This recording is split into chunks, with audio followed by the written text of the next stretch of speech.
guys, if you're seeing the error, the Windows Security Center service can't be started on Windows 11, don't worry. In this video, I'll show you how to fix it step by step. Let's get started. Go to Search and type Registry Editor. Click on it, then press Yes to allow changes. Once open, expand the following folders: HKey, Local Machine, Expand System, Expand Current Control Set, Expand Services under Services. Click on any folder once, then press W on your keyboard. Scroll down until you find the folder wscsvc. Click on it, then on the right side look for Start.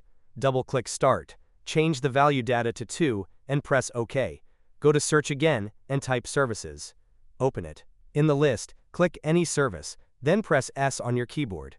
Find Security Center and double-click it. Change the startup type to Automatic.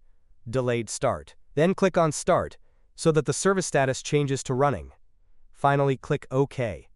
Once you've completed both steps, restart your computer. The Windows Security Center service should now be running without issues, and that's it. You've fixed the Security Center service error in Windows 11. If this tutorial helped you, don't forget to like, subscribe, and leave a comment. Thanks for watching, and I'll see you in the next one.